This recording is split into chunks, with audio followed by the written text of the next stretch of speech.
मेथी को अगर एक खास तरीके से आपने अपने बालों में लगा लिया ना, तो आपके भी बाल बिल्कुल स्मूथ हो जाएंगे, काले लंबे घने होंगे और बाल इतने ज़्यादा जो आपके झड़ते हैं ना, वो तो पूरी तरीके से रुक जाएंगे। यहाँ पे मैं आपको लाइव प्रूफ दिखाऊंगी कि कितनी कमाल की ये रेमेडी है। यहाँ पे आप मेरे बालों की लंबाई देख सकती हैं, उसकी ग्रोथ देख सकती हैं, जबकि ये बिल्कुल भी ऐसे नहीं थे। कुछ महीने पहले ये मेरे ही बाल थे, बिल्कुल पतले बेजान से, कोई उसमें शाइनिंग नहीं। लेकिन अब भी आप देखिए, ये भी मेरे ही बाल हैं। कितना ज़्यादा चेंज बालों में आया है, बालों का बिल्कुल ट्रांसफॉर्मेशन ही हो गया है। ये रेमेडी मेरे साथ साथ जितने लोगों ने भी इस्तेमाल किया ना, उन सभी के बालों पे असर हुआ है। अगर किसी के बाल झड़ रहे थे तो वो रुके, बालों की ग्रोथ हुई, इवन जो बाल बढ़ नहीं रहे थे उनके भी बाल बढ़े हैं। ये रेमेडी बहुत ही कम समय में बालों पे बहुत अच्छा असर दिखाती है। तो अगर आप भी मेरे साथ इस हेयर ग्रोथ जर्नी से जुड़ना चाहती हैं तो चैनल को सब्सक्राइब कर लीजिएगा, बगल में जो बेल आइकन है उसे हिट कर लीजिएगा ताकि मेरी वीडियो का नोटिफिकेशन आप तक पहुंच सके। इस रेमेडी को बनाने के लिए सबसे पहले हमें प्याज चाहिए। प्याज यहाँ पे मैंने रेड वाला लिया है। यहाँ पे ये देखिए, प्याज भी 2-3 कलर के होते हैं। जो रेड वाला प्याज होता है ना, उसमें सल्फर की क्वांटिटी ज़्यादा होती है, इसलिए यहाँ पे मैंने रेड वाला प्याज लिया है। इसको जैसे ही आप छीलिए ना, वैसे ही आंखों में लगने लगता है। इसका मतलब ये होता है कि इसमें सल्फर बहुत ज़्यादा पाया जा रहा है। बट अगर आपके पास ये रेड वाला प्याज नहीं है तो आपके घर में जो भी अवेलेबल है आप उसको ले सकती हैं।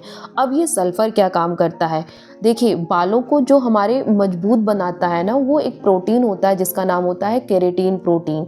अगर जिसके बाल जितने ज़्यादा मजबूत रहते हैं वो टूटेंगे कम, बालों का झड़ना भी उनका कम होता है। इसका मतलब कि उनके बालों में सफिशिएंट केराटिन प्रोटीन है, जिनके कारण उनके बाल मजबूत हैं। तो यहाँ पे जो सल्फर इस प्याज में पाया जा रहा है ना, ये सल्फर उस केराटिन प्रोटीन को बनाने में मदद करता है।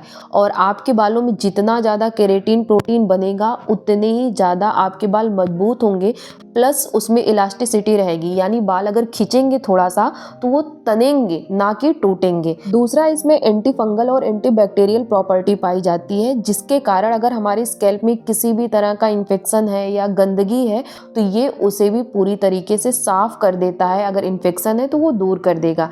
तो यहाँ पे मैंने एक मीडियम साइज का प्याज लिया था, उसको छील के काट के छोटे छोटे पीस में करके हल्का सा कूट ले रही हूँ। कूटने से ये होगा ना कि इसके जो प्याज के रस हैं वो थोड़ा बहुत बाहर आ जाएंगे। इससे ये होगा कि जो रेमेडी मैं बनाने वाली हूँ उसमें इस प्याज के एसेंस बहुत अच्छे से आ जाएंगे। दूसरा, यहाँ पे मैंने एलोवेरा लिया है। एलोवेरा को 10 मिनट पहले ही कट करके रख दिया था। इसमें से देखिए ये एलोइस लिक्विड निकलता है। इसी एलोइस लिक्विड को पूरी तरह निकाल लेना होता है, क्योंकि अगर ये हमारे स्कैल्प में या बालों पे या स्किन पे लगता है तो वो इचिंग कॉज करता है, इससे इन्फ्लेमेशन हो जाते हैं। तो आप कम से कम अगर एलोवेरा को यूज कर रही हैं, चाहे अपने स्किन के लिए चाहे अपने हेयर के लिए, तो 10-15 मिनट काट के हल्का सा टेढ़ा करके रख दीजिए, तो ये जो एलोइस लिक्विड होता है वो निकल जाता है। अब यहाँ पे एलोवेरा को बहुत अच्छे से धुल के इसके जो किनारे किनारे के कांटे हैं वो मैं निकाल रही हूँ, और उसके बाद इसको छोटे छोटे पीस में हम कट कर लेंगे। एलोवेरा के अंदर एक एंजाइम पाया जाता है जिसका नाम होता है प्रोटियोलाइटिक एंजाइम। ये प्रोटियोलाइटिक एंजाइम जो हमारे हेयर फॉलिकल ब्लॉक होते हैं ना, जिनके कारण वहां से हेयर रीग्रोथ नहीं हो पा रही है, उस ब्लॉक हेयर फॉलिकल को वो अनब्लॉक करते हैं। और ये हमारे बालों को तो सिल्की शाइनी बनाने के साथ साथ हेयर फॉल को भी रिड्यूस करते हैं, क्योंकि इसमें विटामिन ए, सी, ई और B12 पाया जाता है। और इसके साथ साथ ये हमारे स्कैल्प का पीएच बैलेंस मेंटेन करके रखता है, क्योंकि अगर हमारे स्कैल्प का पीएच खराब होता है ना तो भी हमारे हेयर फॉल होते हैं। इसके बाद यहाँ पे हमें एक लोहे का पैन लेना है। अब आप 2 तरह का ऑयल यूज कर सकते हैं, कोकोनट ऑयल यूज कर सकते हैं, मस्टर्ड ऑयल यूज कर सकते हैं, ऑलिव ऑयल भी आप चाहें तो यूज कर सकते हैं। लेकिन यहाँ पे ठंडियाँ आ चुकी हैं तो मैं कोकोनट ऑयल नहीं यूज करूँगी, क्योंकि ये जम जाता है। तो यहाँ पे मैं मस्टर्ड ऑयल ले रही हूँ। लेकिन अगर आप कोकोनट ऑयल के लिए कंफर्टेबल हैं तो आप उसे भी ले सकते हैं। यहाँ पे देखिए, मैंने ये एलोवेरा और करी लीफ का ऑयल बनाया था, जो कि बहुत अच्छे से बालों पे वर्क करता है, लेकिन ये पूरी तरह से जम गया है। जब भी इसको लगाना होता है ना, तो पहले आप इसको धूप में रखिए ताकि ये अच्छे से पिघले, तब जाके ये ऑयल बालों में लगने लायक होता है। तो आप चाहे कोकोनट ऑयल यूज करिए या मस्टर्ड ऑयल यूज करिए, कोई दिक्कत नहीं, दोनों का रिजल्ट इक्वल ही मिलता है। हमारे बालों में ना ऑयल से बहुत ज्यादा फर्क नहीं पड़ता। मतलब ये कि अगर आप सरसों का तेल लगाइए, नारियल का तेल लगाइए या ऑलिव ऑयल का तेल लगाइए, तो ये तेल इतने ज़्यादा पावरफुल नहीं होते हैं कि आपके बालों की ग्रोथ बहुत अच्छे से कराएं। फ़र्क ये पड़ता है कि उस ऑयल में आप क्या क्या चीज़ें मिला के लगा रही हैं। तेल में हमें सबसे पहले प्याज को डाल के 1 से 2 मिनट के लिए पकाना है। जब तक ये प्याज पक रहा है तब तक यहाँ पे मैं दूसरा इंग्रेडिएंट जो है उसको तैयार कर लेती हूँ। यहाँ पे मैंने मेथी दाना लिया है। मेथी दाना आपके हेयर ग्रोथ को प्रमोट करता है और हेयर फॉल को कंट्रोल करता है। हेयर फॉल के लिए तो ये बहुत ही अच्छा है। आपका हेयर फॉल 1 हफ्ते के अंदर कंट्रोल होता है। ये आपके हेयर ग्रोथ को प्रमोट इसलिए करता है क्योंकि इसमें विटामिन ए के, प्रोटीन, निकोटिनिक एसिड, लेसिथिन भरपूर मात्रा में पाया जाता है, जो आपके बालों को जड़ से मजबूत बनाता है और साथ ही साथ आपका जो स्कैल्प होता है ना, वहाँ के ब्लड सर्कुलेशन को ये स्टिमुलेट कर देता है ताकि फॉलिकल में से हेयर ग्रोथ हो सके। और आपके हेयर फॉल को रिड्यूस करने के लिए सबसे जो ज़रूरी न्यूट्रिएंट चाहिए ना, वो आयरन और फॉलिक एसिड होता है और ये दोनों इस मेथी दाना में भरपूर मात्रा में पाया जाता है। ये आपके डैंड्रफ के लिए भी रामबाण है क्योंकि इसमें एंटी फंगल और एंटी बैक्टीरियल प्रॉपर्टी पाई जाती है। अगर आप मेथी दाने का यूज़ अपने बालों में करती हैं और आपके बालों से साइन बिल्कुल चली गई है, तो ये मेथी दाना आपके बालों का जो नेचुरल साइन है ना, दोबारा ये वापस ला देगा क्योंकि इसमें विटामिन सी, नेचुरल ऑयल और म्यूसिलेज पाया जाता है। अब यहाँ पे 2 चम्मच मैंने मेथी दाना लिया था, उसको कूट के थोड़ा सा तोड़ ली हूँ क्योंकि उसके अंदर का जो न्यूट्रिएंट है ना, वो बहुत अच्छे से इस ऑयल में आ सके। उसके जो अर्क होते हैं वो बहुत ही कम समय में, अगर आप तोड़ के मेथी दाने को डालती है ना, तो इस ऑयल में आ जाएगा। अब 1 से 2 मिनट तक हमें इस ऑयल को पकाना है।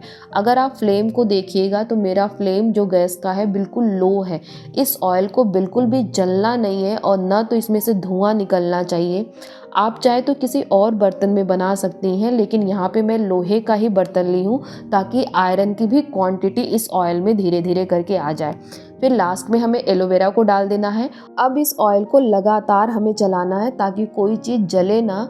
और यहाँ पे एलोवेरा का जो पीस है ना, उसको इसीलिए मैंने छोटा बिल्कुल किया था ताकि बहुत अच्छे से और बहुत कम समय में एलोवेरा का जो एसेंस है वो इस ऑयल में आ जाए। आप एलोवेरा के पीस को जितना बड़ा रखेंगी ना, इस ऑयल को बनने में उतना ज़्यादा टाइम लगेगा क्योंकि बड़ा पीस भी मैंने किया था इसके पहले। ये ऑयल बना के लगाई हूँ और उसका रिज़ल्ट बहुत ही बेटर था मेरे बालों में, इसलिए दोबारा बना रही थी तो सोचा आपके साथ शेयर कर दूँ। बट उस ऑयल को बनने में काफ़ी ज़्यादा टाइम लग गया था क्योंकि उसमें मैंने बस एक गलती ये की थी कि एलोवेरा को थोड़ा बड़ा कर दिया था। तो इस बार मैंने एलोवेरा के पीस को थोड़ा छोटा छोटा काटा है और 10 मिनट के अंदर ही ये ऑयल बन के तैयार हो जाता है। इसको गरम ही गरम छान लीजिएगा, मतलब अगर इसको ठंडा करके छानिएगा तो मैक्सिमम जो ऑयल होता है ना, वो एलोवेरा और मेथी दाना एब्जॉर्ब कर लेता है। तो कोशिश ये करिए कि इसको आप गरम ही गरम करके छान लीजिए। और छानने के बाद ना, जो इसका एलोवेरा और प्याज का, मेथी दाने का ये पार्ट बचा है ना, उसमें भी अभी ऑयल है। तो आप इस तरह से किसी स्टेनर पे रख के हल्का सा स्पून से अगर प्रेस करेंगी तो जितने भी ऑयल होंगे ना, वो इसमें से निकल आएंगे। और इस ऑयल को और भी ज़्यादा पावरफुल बनाने के लिए यहाँ पे मैं इसमें डाल ली हूँ 1 चम्मच कैस्टर ऑयल। अगर आपके पास है तो आप डाल दीजिएगा, अगर नहीं है तो मत डालिएगा, कोई बात नहीं है। ये जो कैस्टर ऑयल होता है ना, ये हमारे डैमेज हेयर को रिपेयर करता है। और आप जानते हैं कि ठंडियों में जो हमारे बाल हैं वो कितने ज़्यादा डैमेज हो जाते हैं। और ये जो कैस्टर ऑयल थोड़ा सा थिक होता है, तो इसलिए इसको डायरेक्ट हम बालों में अप्लाई नहीं कर सकते हैं। किसी कैरियर ऑयल के साथ ही इसको अपने बालों में अप्लाई करिए। अब इस ऑयल से कम हफ्ते में 1 से 2 बार अपने बालों में ऑयलिंग करिए। देखिए, बालों में ऑयलिंग करने का सब्स्टिट्यूट कुछ भी नहीं है। अगर आप ये सोच रहे हैं कि सिर्फ हम हेयर सीरम लगा लें और ऑयलिंग ना करें बालों में तो बहुत अच्छा रिजल्ट मिलेगा, नहीं, ऐसा बिल्कुल भी आप मत करिए। क्योंकि मैं आपको बार बार बोलती हूँ कि जो ऑयलिंग का सब्स्टिट्यूट होता है वो कुछ भी नहीं होता। उसको कोई भी हेयर मास्क या हेयर सीरम रिप्लेस नहीं कर सकता। हमारे बालों को भी न्यूट्रिशन चाहिए भाई। और इस ऑयल को लगाने के बाद देखिएगा आपके बालों में क्या कमाल होगा। आपके बालों का झड़ना रुक जाएगा और आपके भी बाल लंबे, काले, घने हो जाएंगे। वीडियो अच्छी लगी हो तो वीडियो को लाइक करिएगा। ऐसे ही वीडियो देखने के लिए चैनल को सब्सक्राइब कर लीजिएगा। बगल में जो बेल आइकन है उसे हिट कर लीजिएगा ताकि मेरी वीडियो का नोटिफिकेशन आप तक पहुंच सके।